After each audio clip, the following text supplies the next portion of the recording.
वासुदेवा। ओम नमो भगवते वासुदेवाय।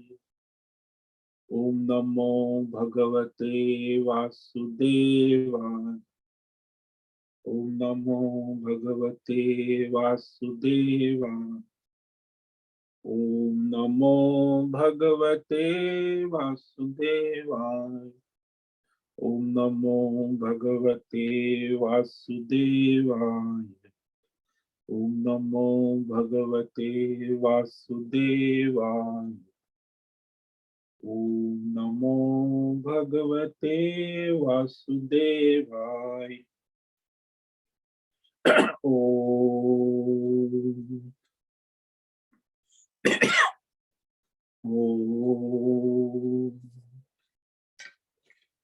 ओम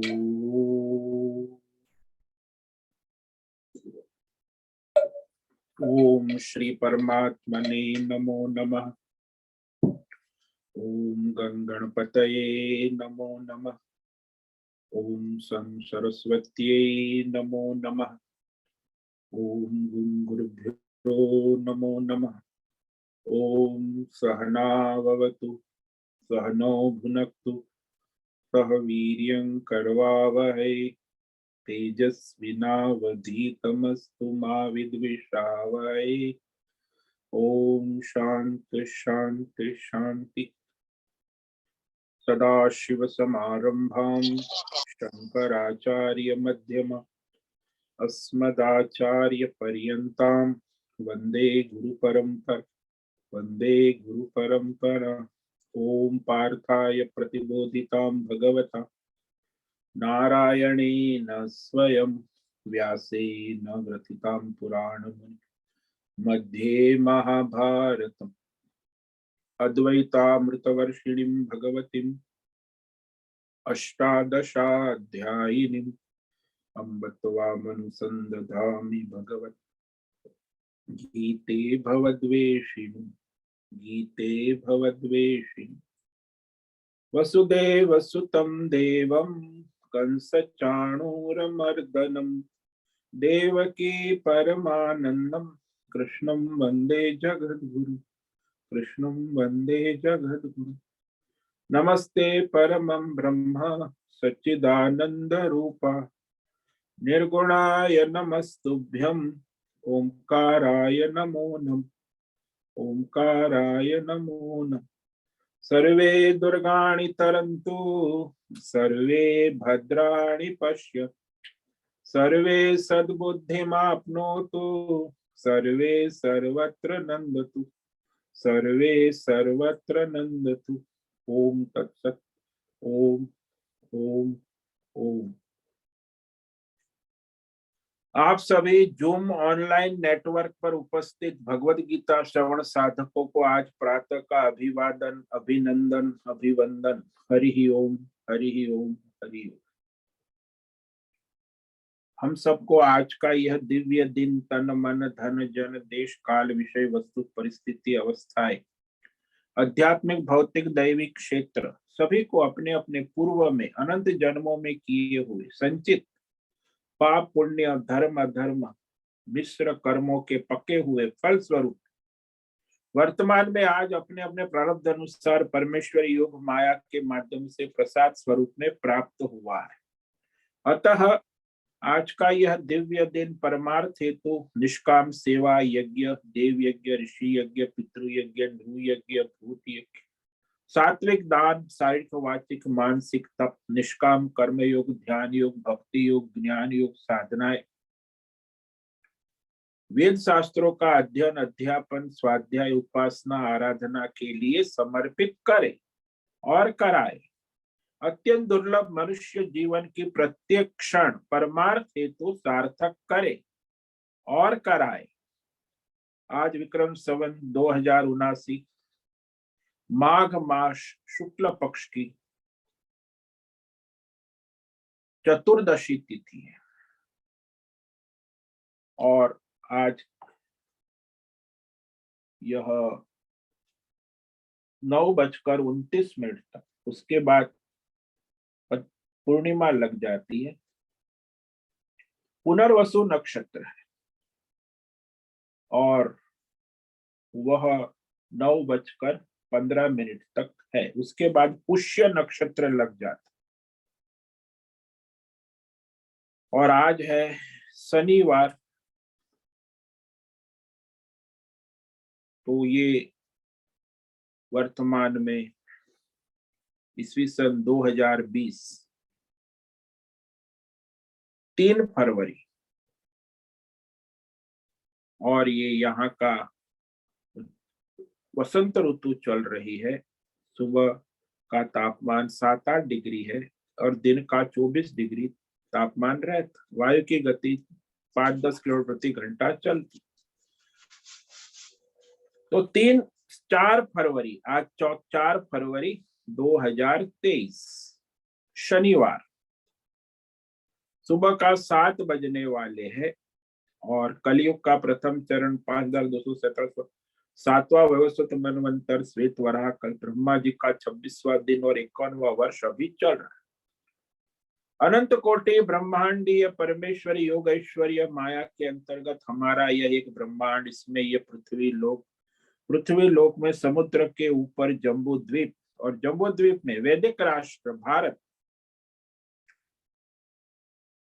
उत्तर हिमालय प्रांत उत्तराखंड राज्य में टिहरी जिले में हिमालयन हरी भरी शिवालिक पर्वतमाला के अंतर्गत मणिकुट पर्वत के ऊपर नीलकंठ महादेव के सामने ऋषिकेश नगरी मुनि की रेती शिशमजा अवधूतवाड़ा आश्रम के सी ब्लॉक के 5 नंबर कमरे से गंगा किनारे से हम स्वामी उत्तमानंद सरस्वती भगवद गीता के आचार्य शिष्य स्वामी चिन्मयानंद सरस्वती महाराज, कैलादेव वेद व्यास भगवदपाद शंकराचार्य संन्यास परंपरा से शिक्षित दीक्षित, सनातन वैदिक भारतीय हिंदू धर्म अनुसार संपूर्ण भगवद गीता ज्ञान यज्ञ ऑनलाइन जूम चैतन्यमय नेटवर्क लाइव प्रसारण के अंतर्गत व्याख्यान माला में अध्याय 18 मोक्ष संन्यास योग के श्लोक नंबर 29 पर व्याख्यान करेंगे। दिव्य पवित्र सरल व्यावहारिक सटीक पूर्ण वर्ण अक्षर पद वाक्य पंक्ति श्लोक अध्यायों की संगति संधि अन्वय शब्दार्थ वाक्यार्थ भावार्थ रसार्थ के यथार्थ तात्पर्य सहित वैदिक शास्त्र वेद व्यास साहित्य शंकर भाष्य एवं परंपरागत अष्ट सन्यासी आचार्यों की टीका टिप्पणी सहित आज का यह दिव्य व्याख्यान करेंगे। कृपया आप सभी श्रद्धा भक्ति ध्यान से परिपूर्ण होकर के यह दिव्य श्रवण साधना करें, कुछ ग्रहण करें, धारण करें, जीवन में चरितार्थ करें और निरंतरता लाए। अपनी अपनी आध्यात्मिक भौतिक दैवी अशांति द्वंद्व मोह विक्षेप अधार्मिक और शास्त्रीय भ्रम भ्रांतियों से रहित होकर के शरीर इंद्रिय प्राण मन वचन कर्म से एक रूप एकाग्र होकर के शुद्ध सात्विक सूक्ष्म वेद शास्त्र अनुसार परंपरागत भगवत विवेक बुद्धि करें। पुनः पुनः इस व्याख्यान का श्रवण करें, मनन करें, चर्चा विचारणा करें और अपने आदान प्रदान करें, प्रचार प्रसार करें, शेयर करें, अपना और सबका परम कल्याण करे और कराए। ओम तत्सत। ओम ओम ओम। तो कल हमने अध्याय 18 श्लोक नंबर 28 मोक्ष संन्यास योग के अंतर्गत भगवान ने तामस कर्ता के लक्षण 8 लक्षण का विवेक कराया। तो जो तामस कर्ता ज्यादातर अधर्मी पापी पाखंडी ही होते हैं, तो उसी के सारे लक्षण भगवान ने कहे। ऑटोबायोग्राफी ऑफ तामस कर्ता, उनका जीवन चरित्र ऐसा होता है। अयुक्त प्राकृत स्तब्ध शठो नैष्कृतिको लसः विषादी दीर्घ सूत्री च कर्ता तामस उच्यते। तो ये तामस कर्ता जो है अयुक्त, यानी अस्थिर, स्थिरता नहीं होती,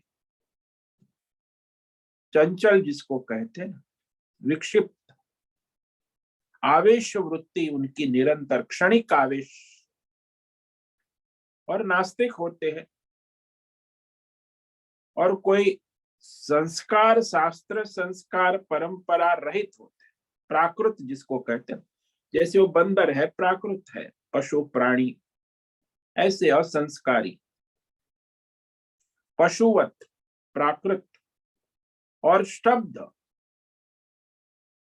तो डंडे की तरह स्तब्ध, यानी घमंडी, विनय रहित, नम्रता शून्य, शठ और बड़ा सियाना होता है, कपटी, धूर्त, बेईमान, अप्रामाणिक, मायावी होता है शठ, और नैष्कृतिक में दूसरों को कष्ट पहुंचाना, दूसरों की जीविका का नाश करना, लोगों में तकरार झगड़ा उत्पन्न करना, और तिरस्कार, व्यष्टि समष्टि सबका तिरस्कार, और दूसरों के काम में टांग अड़ाना, नैष्कृतिक काम में बाधा उत्पन्न करना, ये सब उसके काम होते। और विषादी यानी हमेशा असंतुष्ट रहता है, शोक, चिंता, भय, विषाद। तो जैसे ना शोकान्वित स्वभाव होता है, विषादी, विषाद प्रकृति उसकी विषादी होती, और नित्य उसको कहीं संतोष नहीं होता और शिकायत करता रहता है। अलस, आलसी, परोपजीवी भी कह सकते हैं, आलसी यानी पराधीन। कर्तव्य कर्म में आलसी, करना है आज तो महीनों तक नहीं करेगा, दीर्घ सूत्र। विलंब करना यानी जो नित्य कर्म है, नैमित्तिक कर्म है, स्वधर्म है, कर्तव्य, यानी उसके जीवन में कभी कोई काम टाइम से नहीं होता। आलसी व्यक्ति होता है ना, उसे टाइम से कोई लेना देना ही, उसका अपना टाइम होता है, और करेंगे जो आज करना है तो करेंगे, बाद में करेंगे। और दीर्घ सूत्रीता, कभी कभी तो महीनों तक अपने कर्तव्य स्वधर्म का काम नहीं कर, महीनों के बाद भी नहीं कर, यानी अपने कर्तव्य तो क्या करते, दूसरा करते, पर धर्म स्वधर्म नहीं करते ना, व्यस्त तो रहते हैं, स्वधर्म को छोड़कर परधर्म में लगे रहते, और कोई निर्णय भी नहीं करते अपने कर्तव्य के, स्वधर्म के, नित्य। अनिर्णायक बुद्धि होती है। तो ऐसे अनिर्णायक जीवन जीने वाले को भगवान ने तामस कर्ता कहा, उच्चते। तो इस प्रकार तमोगुणी कर्ता कहने के बाद अब जो भगवान है आगे सूक्ष्म विवेक करा है। भगवान ने स्वयं संकल्प किया है कि मैं तुम्हें वह ज्ञान, ज्ञेय, परिज्ञाता, करण, कर्म, कर्ता, इसमें भगवान ने ज्ञान को बता दिया, कर्ता को बता दिया, ज्ञाता को भी कह दिया, कर्म को भी बता दी। अब जो ज्ञेय भी समझ सकते हैं, जैसे क्रिया के द्वारा कर्म संपन्न होता है, वैसे ही हमारी ज्ञानेंद्रियों के द्वारा विषय पदार्थ जाना जाता है, ज्ञेय। तो आंख के द्वारा रूप जाना जाता है, कान के द्वारा शब्द जाना जाता है, तो शब्द का जगत, रूप का जगत, गंध का जगत। इसलिए कर्म के अनुसार जो ज्ञेय है, जानने को, समझना आवश्यक है। कैसे जानते हैं? इस सब इंद्रियों के द्वारा। तो 6 में से 5 विषय भगवान ने बता दिए। अब जो है अंतकरण, जो हमारी बुद्धि, मन और उसकी वृत्तियां, ये सूक्ष्म तत्व का विवेक कराएंगे, क्योंकि उसमें अंतकरण में मन, बुद्धि, चित्त, अहंकार और बहिकरण में जो है 10 ज्ञानेन्द्रिय कर्मेंद्रिय सारा है। तो सबसे प्रधान अंतकरण और उसमें साथ जुड़ा हुआ बहिकरण, 5 ज्ञानेन्द्रिय 5 कर्मेंद्रिय, लेकिन वह अंतकरण के आदेश अनुसार ही काम करते हैं। इंद्रिया अपने आप कुछ नहीं करती। इसलिए इंद्रियों में भी कामना अपनी अपनी रहती है, लेकिन उससे अंतकरण मन बुद्धि की अनुमति आवश्यक। तो ये सारी कामनाएं कहाँ रहती है? चित्त में रहती है, अंतकरण। और बाकी इंद्रियों के द्वारा भी अंदर पहुंचती है। तो कामनाएं बाहर से भी आती है और अंदर से अनंत जन्मों के संस्कार है उसके द्वारा भी उत्पन्न होती। तो टू वे ट्रैफिक, बाहर से इंटरनेट, मीडिया, कंप्यूटर, एडवर्टाइजमेंट, अखबार, सब अनेक प्रकार की कामनाएं हमारे आती है और अपने अंदर भी संस्कार पड़े जन्म। तो अब भगवान अंतकरण के बारे में बताते। अंतकरण में मन बुद्धि चित्त और उसकी अनंत वृत्तियां, इच्छा द्वेष सुखम दुखम संघात चेतना। तो ये जो अंतकरण की सारी वृत्तियां है, अनंत वृत्ति, तो उसके बारे में विवेक करने के लिए भगवान कह रहे हैं। तो यहाँ भगवान संकल्प कर रहे हैं फिर से कि मैं तुम्हें वह रहस्य बताने जा रहा, तो उसे सावधानी से सुनो। सूक्ष्म रहस्य है ना। ये श्लोक नंबर 29 में भगवान कह रहे हैं, बुद्धेर्भेदं धृतिश्चैव गुणतस्त्रिविधं शृणु प्रोच्यमानमशेषेण पृथक्त्वेन धनंजय। धनंजय, अर्जुन को भगवान ने संबोधन किया। प्रचुर मात्रा में धन को जीतने वाला, राजसु यज्ञ के लिए धन ले आया था। तो उत्साहित करने के लिए भगवान कहते कि भाई आप इतना धन का विजय प्राप्त, लेकिन आप मन की और बुद्धि के विजय का रहस्य सुनो। सूक्ष्म है। धन को जीतना तो आसान है, अपने मन और बुद्धि को काबू में करना ये जरूरी है, लेकिन युद्ध है, सूक्ष्म है। इसलिए उत्साहित करने के लिए भगवान ने धनंजय कहा कि भाई तुम तो बड़े हो, योद्धा हो, धन को जीतने वाले हो, तो सुनो। बुद्धि का, यानी बुद्धि का विवेक, निर्णायक वृत्ति। बुद्धि क्या करती है? बोले आसपास जो बन रहा है, चल रहा है, उसे समझने की क्षमता होती बुद्धि में। सूक्ष्म विवेक जिसको कहते हो, बुद्धि करती। और धृति, धैर्य, प्रतिकूलता में लक्ष्य में आगे बढ़ने की क्षमता हो, वृत्ति होती है वह ध्येय निष्ठा। तो अपने लक्ष्य को धैर्य पूर्वक न्याय संगत परिपूर्ण करने की शक्ति, उसे धृति कहते, वृत्ति है। ऐसी बहुत सारी वृत्ति है धारणा शक्ति के साथ को भी भगवान कहते ये सभी वृत्तियां, केवल धृति नहीं, सत्य अहिंसा करुणा, कितनी सारी द्वंद्वात्मक वृत्ति, इच्छा द्वेष सुखम दुखम संघात चेतना धृति। वहां भी भगवान ने 13वें अध्याय में कहा था ये सारी जो है क्षेत्र है, क्षेत्र। तो सात्विक राजस तामस गुण अनुसार इस वृत्ति और उसके मन बुद्धि के रहस्य को समझो। 3 प्रकार के रहस्य, 3 गुणों के अनुसार सदा सर्वत्र सब में उपलब्ध है। और उसे भगवान पृथक्त्वे न कहा कि अलग अलग मैं उसका विवेक कराने जा रहा हूं, तो उसे सावधानी से सुनो। आत्मनिरीक्षण परीक्षण करो, क्योंकि ये बहुत ही सूक्ष्म रहस्यमय है। मन बुद्धि का सात्विक राजसी तामसी होना और उसकी वृत्तियों का सात्विक राजसी तामसी होना। तो ये अर्जुन को भगवान ने विशेष संबोधन करके सावधान किया,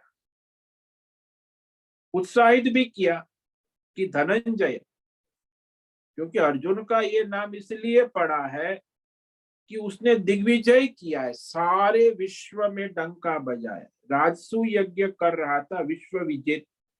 तो युधिष्ठिर तो राजसु यज्ञ का संकल्प किया और उसने सारे विश्व में सर्वत्र जाकर धन ले आए। राजा ऐसे थे कि वो उसको अपने धन का भंडार खोल देते, तो कोई उसके सामने ललकारने वाला नहीं था। राज्य, तरह तरह की संपत्ति, मानुष संपत्ति, दैव संपत्ति, भौतिक संपत्ति, अध्यात्म, जो भी संपत्ति जहां थी, मनुष्य लोक की संपत्ति प्राप्त की। तो उस समय अर्जुन बड़ा उत्साहित था। भगवान का तात्पर्य कि उस समय तुम्हारा जो उत्साह था, वो जो आप सारे धन को ला रहे थे, वैसे मनुष्य को भी धन के लिए उत्साह होता है, धन कमाता है तो और उत्साह बढ़ता है। अर्जुन को भी भगवान उत्साहित कर रहे थे, वो जो आपका धन लाने का उत्साह था, उस उत्साह को याद करो। अर्जुन ने भी बड़ी उपासना की है, साधना की है, तप किया है, तो दैवी सामर्थ्य, दैवी शक्ति भी अनेक प्रकार की प्राप्त की है। आध्यात्मिक शक्ति, दैवी शक्ति और भौतिक शक्ति तो उसके पास है ही। और यहाँ तक कि अर्जुन ने जो तप और साधना की है, वो पांडव में किसी ने नहीं की। अर्जुन की उपासना इतनी तीव्र थी कि भगवान शंकर भी उसके सामने योद्धा रूप में प्रकट हुए और फिर उन्होंने उसे प्रसन्न होकर पाशुपत अस्त्र भेंट किया। तो इस प्रकार देवता भी अर्जुन के ऊपर प्रसन्न हुए थे और सभी देवताओं के माध्यम से उसे कई सिद्धियां प्राप्त हुई और अनेक उपासना, तप, साधना के द्वारा अनेक सिद्धियों हासिल की है ना। इसीलिए भगवान ने उसे याद दिलाया, धनंजय कर, कि तुम आध्यात्मिक, दैवी, भौतिक वित्त को प्राप्त करने के लिए जितना बड़ा पुरुषार्थ किया, परिश्रम किया, साधना की, तप किया, वैसा ही परिश्रम, साधना, पुरुषार्थ, तप परमात्मा प्राप्ति के मोक्ष मार्ग में भी करना आवश्यक। परमार्थ पे चलना भी आसान नहीं है। जैसे संसार में मनुष्य बड़ी मेहनत, पुरुषार्थ कर भौतिक धन, यश, कीर्ति कमाता है, वैसे यहाँ भी साधना में भी बड़ा पुरुषार्थ है। मोक्ष पुरुषार्थ को महापुरुषार्थ किया है ना। परमार्थ कोई सामान्य चीज नहीं है, धर्म से भी ज्यादा, क्योंकि वहां मोक्ष पुरुषार्थ में अपने ही अज्ञान, मोह, माया को हराकर अपने ही परमार्थ तत्व को प्राप्त करना है।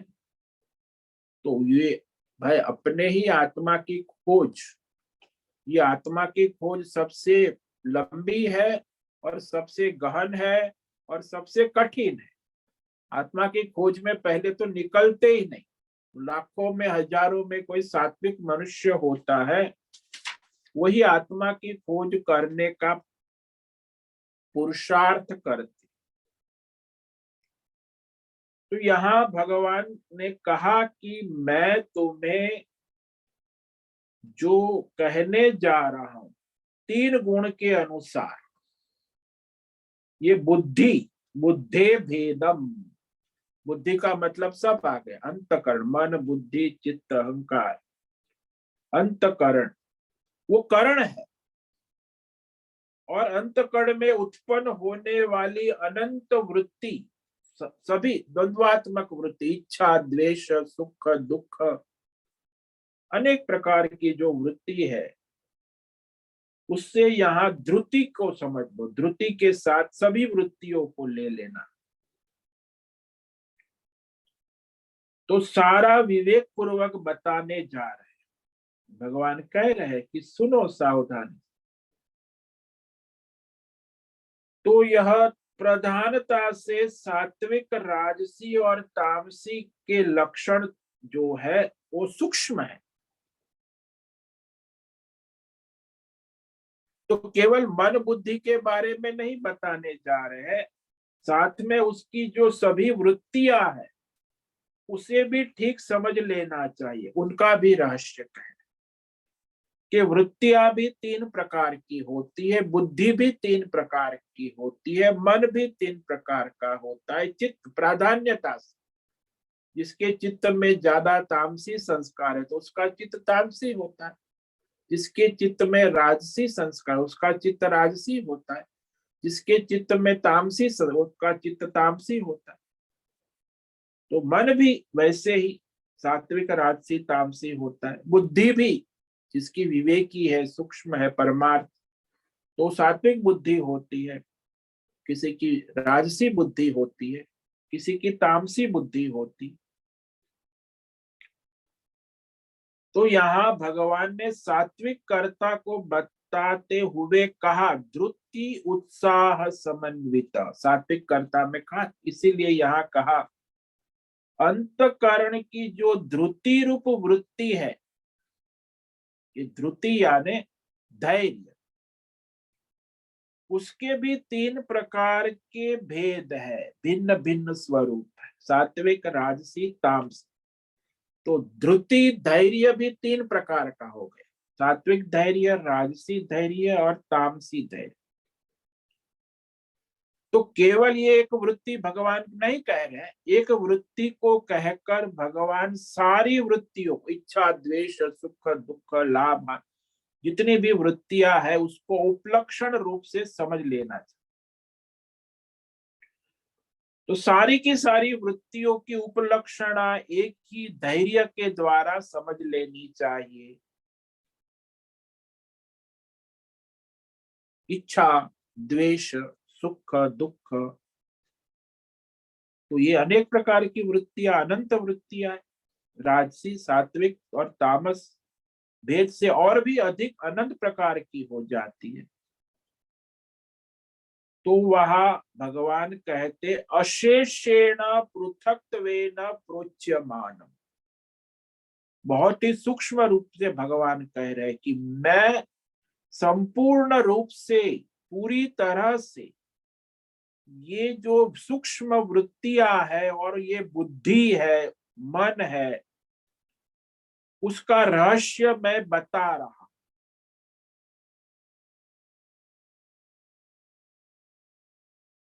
तो बाकी जो मैंने कर्ता कर्म उसके बारे में तो बता दिया है, लेकिन ये अंतकरण और उसकी वृत्तियां अनंत, इसके बारे में कहना आवश्यक।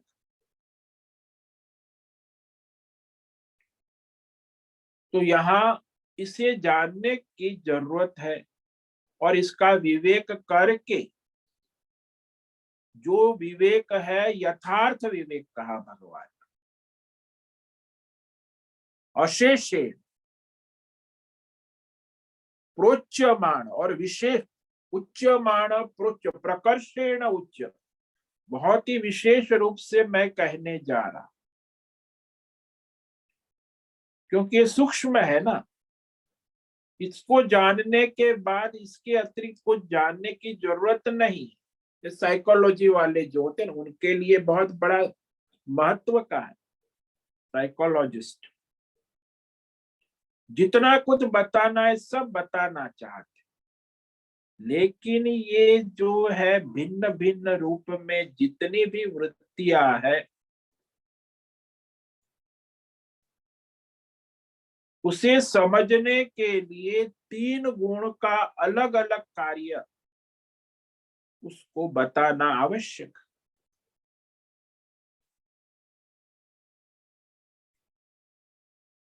क्योंकि मनुष्य स्वभाव से सात्विक, राजस या तामस नहीं होता। केवल ऐसे कहो ना, कोई केवल 100% सात्विक नहीं होता, कोई केवल 100% राजसी नहीं होता, कोई केवल 100% तामसी नहीं होता। तो क्या होता है, उसके अनंत जन्मों के कर्मों के अनुसार उसमें सत्व गुण, रजोगुण, तमोगुण का प्राधान्य होता है।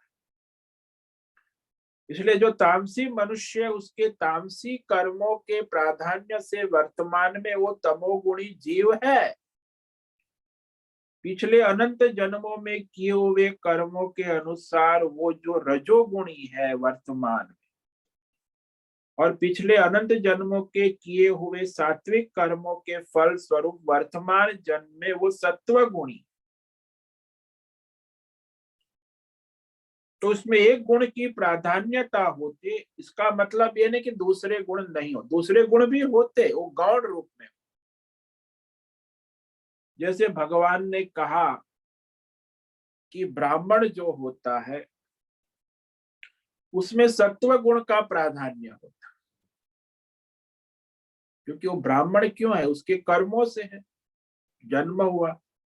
क्षत्रिय होता है, उसमें रजोगुण का प्राधान्य होता है, सत्व गुण गौण होता है।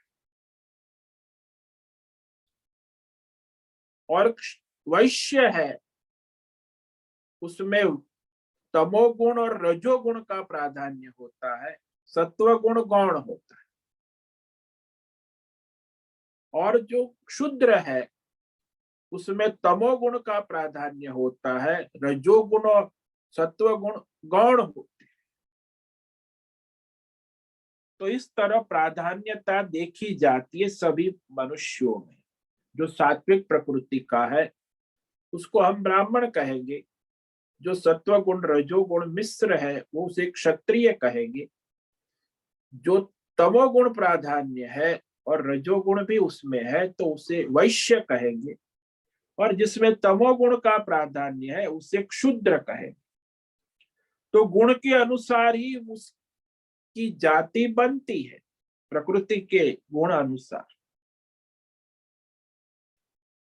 तो यहाँ भगवान ने कहा कि मैं इस गुण के रहस्य को भिन्न भिन्न रूप से, क्योंकि प्रधान मुख्य जो है विवेक करना आवश्यक।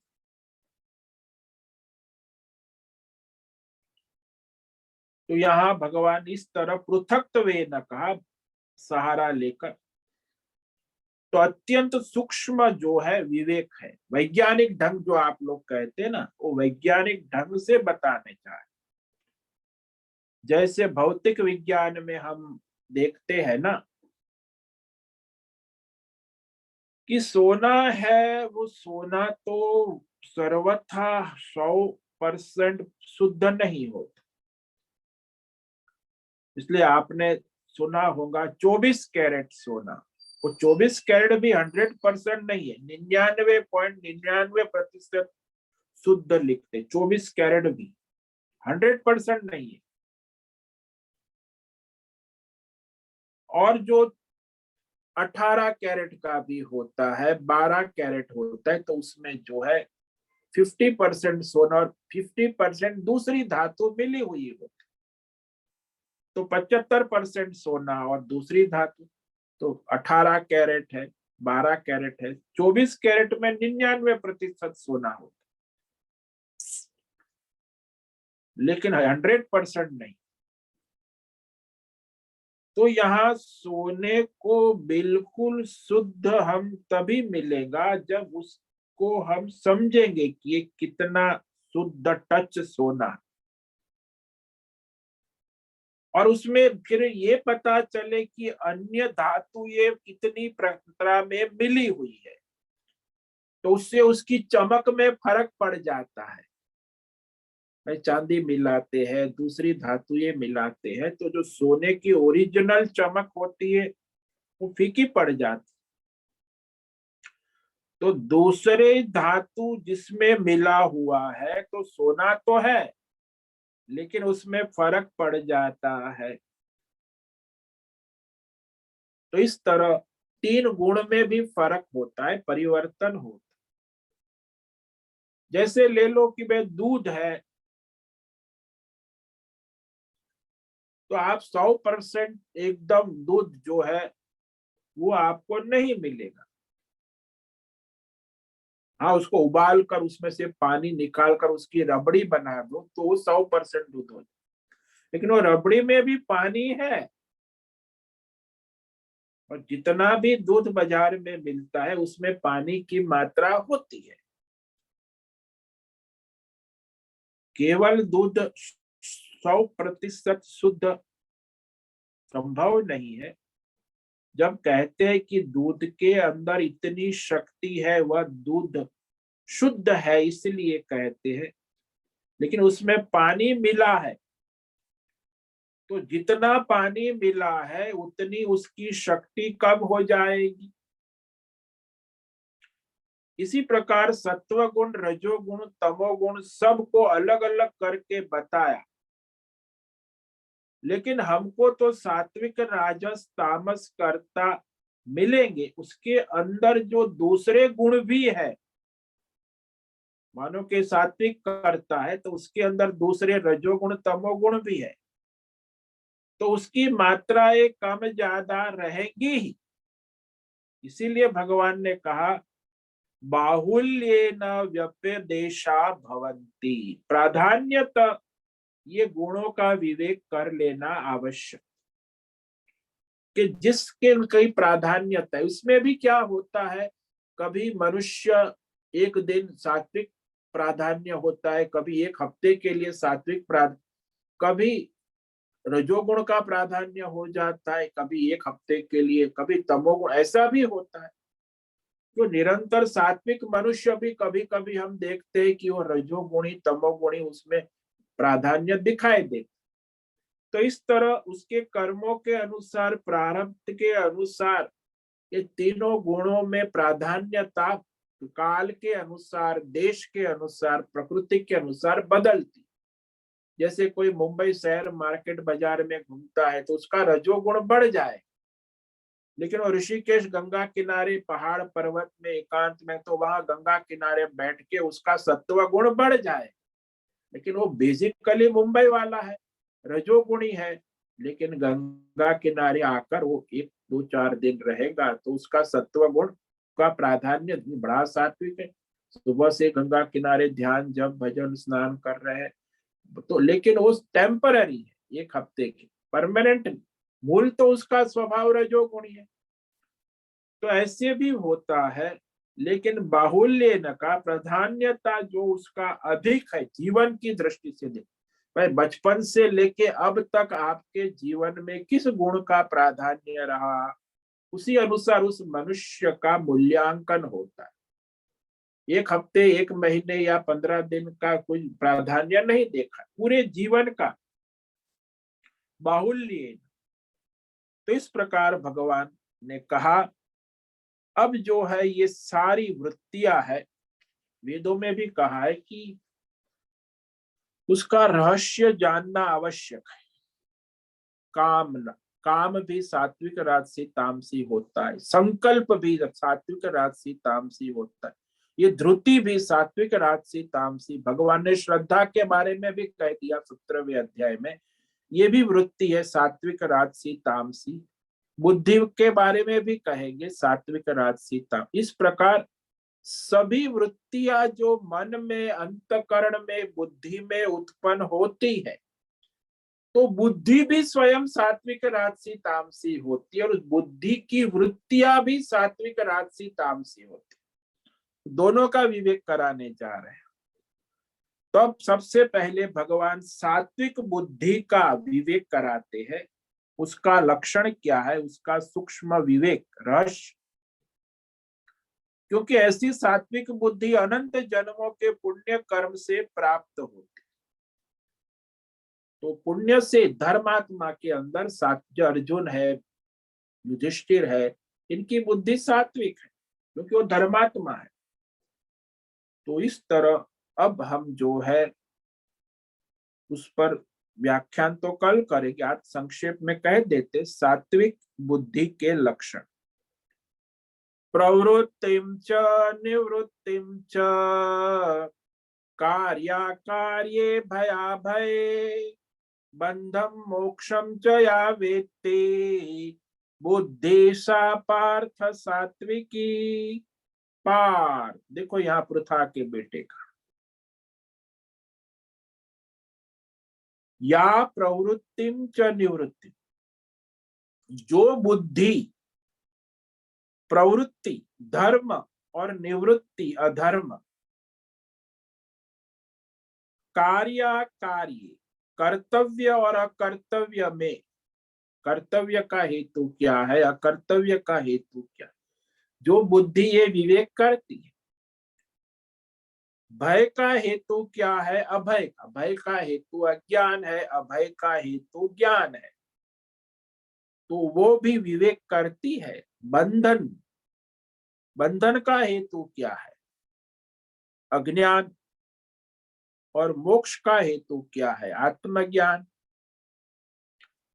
तो इस तरह जो इस सारे बंधन मोक्ष भय अभय कर्तव्य कर्तव्य प्रवृत्ति निवृत्ति को व्यक्ति विशेष रूप से यथार्थ रूप से शास्त्र के अनुसार आचार्य परंपरा के अनुसार जानती, इसको कहते व्यक्ति। मैं जानता हूं ऐसा नहीं, व्यक्तिगत नहीं, शास्त्र और आचार्य परंपरागत प्रमाण से जो निश्चय है ऐसी बुद्धि यथार्थ, तो वो यथार्थ विवेक करने वाली बुद्धि को सात्विक बुद्धि कहते हैं। तो सभी विषय में वो जीव जगत ईश्वर अध्यात्म दैव भौतिक सभी के विषय में विवेक यथार्थ रूप से करती है। तो उसके बारे में भगवान कहने जा रहे, इस पर हम कल व्याख्यान करेंगे। तो आज जो हमने कहा वो भगवान ने यहाँ श्लोक नंबर 29 में संकल्प किया है कि मैं वो रहस्य तुम्हें बतलाने जा रहा, इसलिए प्रस्तावना की। तो आगे 6 श्लोक में वह बुद्धि के माध्यम से धैर्य के माध्यम से बुद्धि का विवेक भी कराएंगे और उसकी वृत्तियों का विवेक भी कराएंगे, सात्विक राजसी और तामसी। बुद्धिर्भेदं धृतिश्चैव गुणतस्त्रिविधं शृणु प्रोच्यमानमशेषेण पृथक्त्वेन धनंजय। धनंजय भाई जो बड़ा उत्साहित है, धन जीतने वाला है। बुद्धि है, ये बुद्धि जो है ये प्रत्येक जीव के अंदर एक निश्चयात्मक शक्ति होती, उसे बुद्धि कहते। व्यष्टि समष्टि के विषय में वो आसपास में क्या हो रहा है उसे समझने की एक क्षमता, शक्ति, सूक्ष्म विवेक शक्ति जो निश्चय करती रहती है उसे बुद्धि कहते। और ये धृति धैर्य ये भी वृत्ति है, मैं प्रतिकूल परिस्थितियों में अपने लक्ष्य की ओर आगे बढ़ने की क्षमता वाली वृत्ति। लक्ष्य पर कर्ण करने के लिए शक्ति चाहिए, प्रयत्न होता है, उसमें धैर्य धारणा शक्ति कहते। तो इसके साथ सारी दूसरी वृत्ति भी आ जाए, संकल्प है, लज्जा है, श्रद्धा है, सभी वृत्तियों को ले सकते हैं। तो उसका विवेक एक के द्वारा सबका विवेक कराना चाहते, तो इतने सबका विवेक कर इतनी वृत्तियां है तो पूरा गीता के 1000 श्लोक हो जाए, इसलिए एक के द्वारा, एक सब प्रधान मल न्याय के द्वारा सभी वृत्तियों का विवेक करा रहे हैं। त्रिविधम 3 प्रकार के जो विवेक है, रहस्य है, संपूर्णता से पूर्ण रूप से यथार्थ रूप से ज्यों का त्यों अलग अलग करके सात्विक, राजसी, तामसी प्रोच्यमाण, विशेष रूप से कहा जाने वाला, भगवान के द्वारा कहा जाने वाला है। शृणु, इसे अपने आत्म विश्लेषण के लिए, आत्म निरीक्षण के लिए, आत्म परीक्षण के लिए सुनो, और सुनने के बाद इसमें जो सात्विक है उसको ग्रहण करो और राजसी और तामसी है उसका त्याग करो। ओम नमो नारायणाय, ओम नमो नारायणाय, ओम नमो नारायणाय, ओम नमो नारायणाय, ओम नमो नारायणाय। कायेन वाचा मनसेन्द्रियैर्वा बुद्ध्यात्मना वा प्रकृते स्वभावात् करोमि यद्यत् सकलं परस्मै नारायणायेति समर्पयामि, नारायणायेति समर्पयामि। ओम सर्वे भवन्तु सुखिनः, सर्वे सन्तु निरामयाः, सर्वे भद्राणि पश्यन्तु, मा कश्चित् दुःखमाप्नुयात्, अस्तु मा सद्गमय, तमसो मा ज्योतिर्गमय, मृत्योर्वा मृतंगमय। ओम पूर्णमद पूर्णमिदं पूर्णात् पूर्णमुदच्यते पूर्णस्य पूर्णमादाय पूर्णमेवावशिष्यते। ओम शांति शांति शांति। शंकरं शंकराचार्यं केशवं बादरायणं सूत्र भाष्य कृतो वंदे भगवन्तौ पुनः पुनः। ईश्वरो गुरुरात्मेति मूर्ति भेद विभागि व्योमवद्व्याप्त देहाय दक्षिणामूर्तये नमो नमः। ओम गुं गुरुभ्यो नमो नमः। ओम तत्सत्। ब्रह्मार्पणमस्तु। ओम ओम ओम।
किसी को कोई प्रश्न है पूछ सकते हैं, अभी थोड़ा समय है।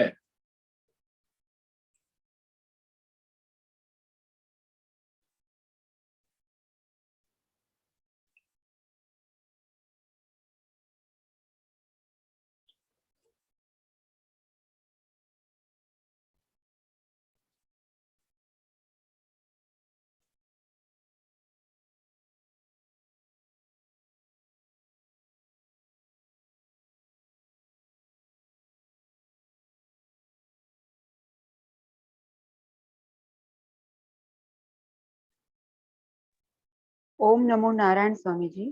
ओम नमो नारायण। बोलो। स्वामी जी, अभी आपने जो विवेक करवाया कि कभी कभी स्थान और काल के अनुसार भी अपनी सात्विकता बढ़ जाती है, हाँ जी। मगर आपने बताया कि मनुष्य जन्म से अपनी एक प्रकृति भी लेके आता है, हाँ जी। तो हमें कैसे पता चलता है कि हमारी सात्विक प्रवृत्ति ये है, प्रकृति है सॉरी, के राजसी है या तामसी है? वही तो आपके जन्म से अब तक आपका जो है प्राधान्य, किस गुण का है आपके जीवन में, सात्विक गुण का है, राजसिक गुण का है, वो देखना चाहिए।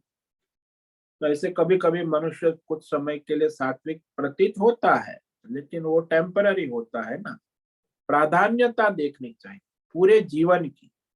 आप आयु आपकी जितनी भी है, बचपन से लेके अब तक आपके जीवन में कौन से गुण का प्राधान्य रहा, ये विवेक करना चाहिए। कभी एक हफ्ते के लिए सात्विक हो जाते, कहीं तीर्थ स्थान में गए तो कहीं सात्विकता आ जाती है, तो टेम्पररी है ना, वो परमानेंट थोड़ी है।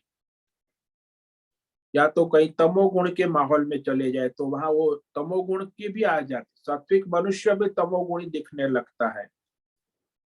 तो टेम्पररी होता है, एक हफ्ता, 2 हफ्ता, 15 दिन ऐसे असर दिखता है। कभी बीमार हो गया तो भी उसमें तमोगुण आ जाता है साथ। लेकिन प्राधान्यता ये देखना चाहिए कि ओवरऑल उसके पूरे जीवन का क्या मीटर है, तो वो मुख्य है। देश काल परिस्थिति के अनुसार वो टेम्पररी परिवर्तन आता जाता, सात्विकता, राजसी, तामसी, लेकिन मूलभूत तरह ये कहना, इसलिए भगवान ने यहाँ कहा ना कि त्रिविधम भेदम अशेषेण, 3 प्रकार के जो भेद है, रहस्य है, वह सर्वत्र सब में उपलब्ध है। उसे तुम यथार्थ रूप से ज्यों का त्यों समझने की कोशिश करो, क्योंकि उसका अलग अलग विभाग करके भगवान कहने जा रहे हैं। तो मन, बुद्धि, चित्त, अहंकार और उसकी अनंत वृत्तियां है, दैवी आसुरी वृत्तियां। हालांकि आसुरी वृत्ति तो तामसी राजसी होती है, और दैवी वृत्ति जो है वो सात्विक होती है। तो उसी अनुसार कोई भी आसुरी वृत्तियां है वो तमोगुणी रजोगुणी होती, और दैवी वृत्तियां है वो सात्विक वृत्ति, तो वो भी सब में अपने अपने आती जाती रहती है। तो असुर में भी दैवी वृत्ति आती है कभी कभी, तो दैवी, लेकिन वो हमेशा परमानेंट नहीं हो। और दैवी वृत्ति वाले में भी आसुरी वृत्ति आ जाती है, लेकिन वो परमानेंट नहीं होती, टेम्पररी आती है जा। तो इसीलिए उसका विवेक करना आवश्यक है। मूल तो भगवान ये करना चाहते हैं कि आप अपना आत्म विश्लेषण करो, आत्म निरीक्षण परीक्षण हेतु भगवान कहने जा रहे हैं।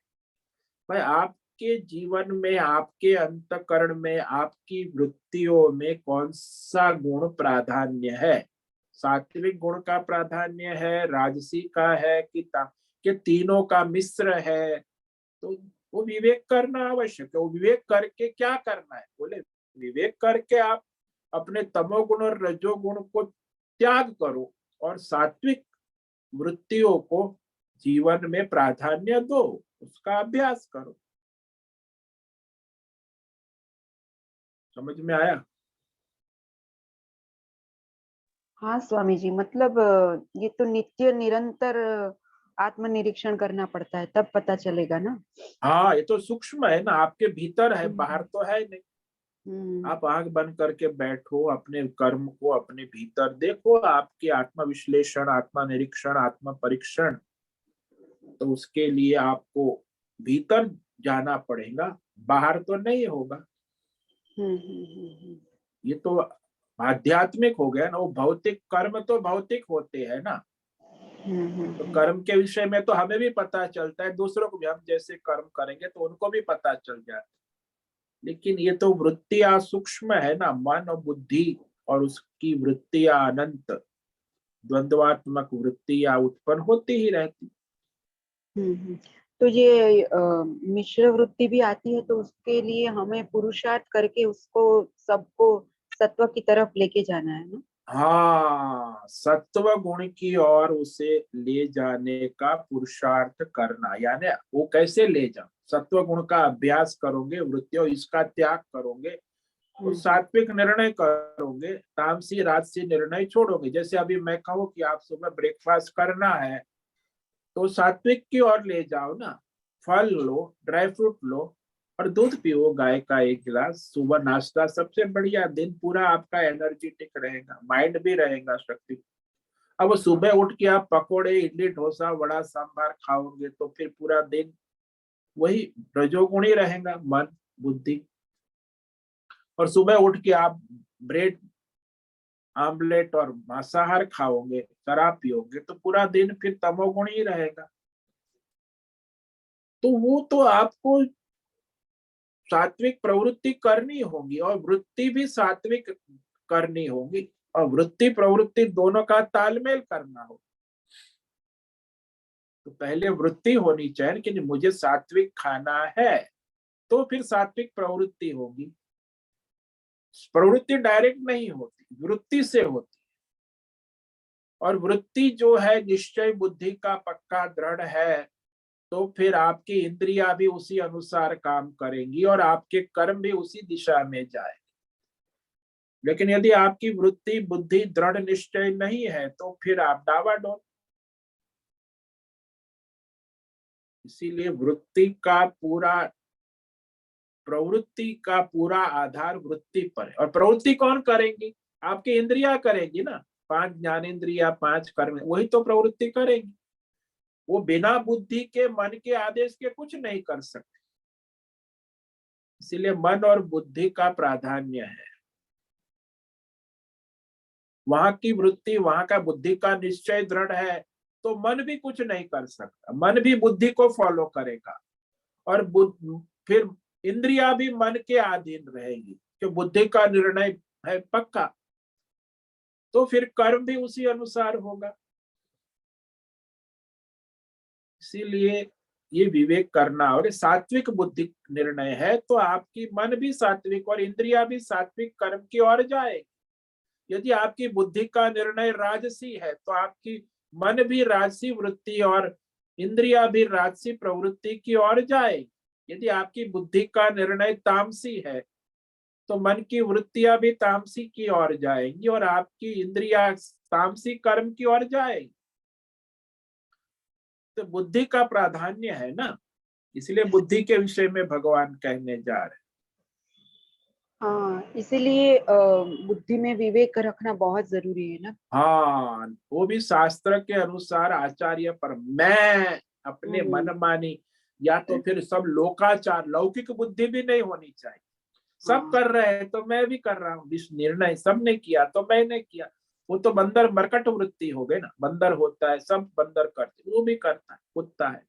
तो लोकाचार में भी नहीं जाना चाहिए, अपने व्यक्तिगत अहंकार में भी नहीं। भाई शास्त्र के अनुसार, परंपरा के अनुसार विवेक पूर्वक निर्णय करना आवश्यक। तब आपकी बुद्धि सत्व की ओर आगे बढ़ेगी। वहां फिर अपने मन और इंद्रियों के संस्कार प्रारब्ध सब आ जाते हैं, उसके सामने ये पुरुषार्थ करना है हमें। हाँ, उसके सामने ये पुरुषार्थ, दृढ़ पुरुषार्थ करना, तब जाके आप, क्योंकि वो प्रारब्ध भी आएगा, बाहर के लोग भी आएंगे, लौकिक बाहर से भी लोग आपको परेशान, लेकिन आपकी दृढ़ बुद्धि दृढ़ निष्ठा है, तो आप सत्व की ओर आगे बढ़ोगे। हाँ स्वामी जी, बहुत बहुत बहुत धन्यवाद। ठीक है, समय पूरा हो गया। ओम नमो नारायणाय। सबको ओम नमो नारायणाय। सबको ओम नमो बहुत से निवेदन है, आज का सत्संग पूर्ण करें। ओम नमो नारायणाय। ओम नमो नारायण।